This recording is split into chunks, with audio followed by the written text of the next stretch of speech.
রাত তখন প্রায় 11টা। গ্রামের শেষ প্রান্তে থাকা পুরা বাড়িটার সামনে দাঁড়িয়ে আছে শুভ, রকিব আর তন্ময়। রকিব বলল, সত্যি কি আমরা এখানে ঢুকবো? সবাই বলে ওখানে একটা কিছু আছে।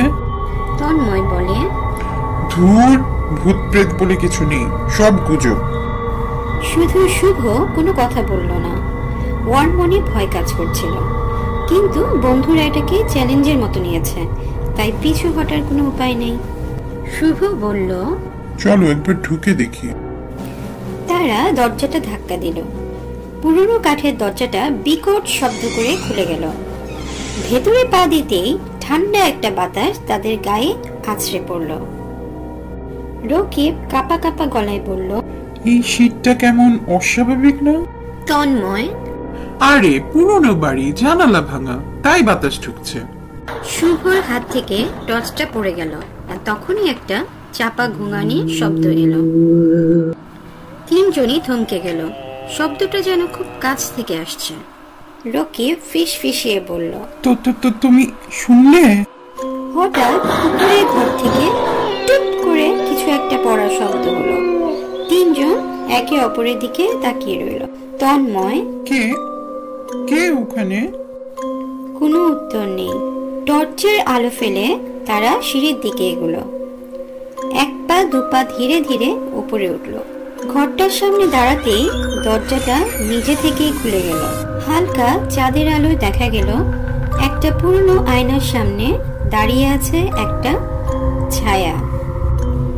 সাদা পোশাক, এলোমেলো চুল, চোখ দুটো গভীর অন্ধকারের মতো।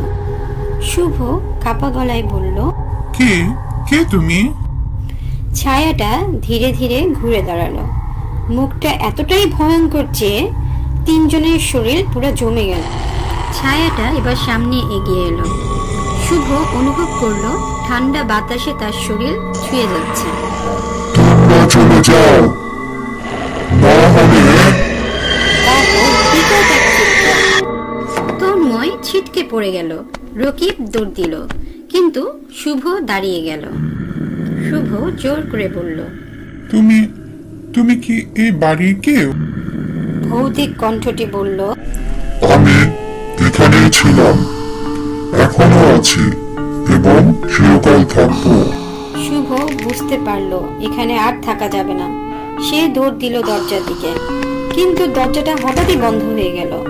শুভ চিৎকার করে বলল, তন্ময়, রকিব, দরজা খোল। কিন্তু বাইরে কেউ কিছু শুনছে না।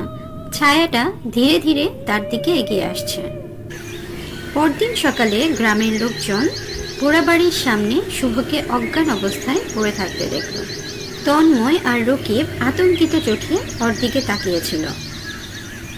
শুভ চোখ খুলল, গলা শুকিয়ে গেছে। রকিব বলল, শুভ, তুই ঠিক আছিস? শুভ ফিস ফিসিয়ে বলল, ও ও ওখানে আছে, এখনো আছে। তারপর সে আর কোনো কথা বলল না, শুধু ফাঁকা দৃষ্টিতে তাকিয়ে রইল।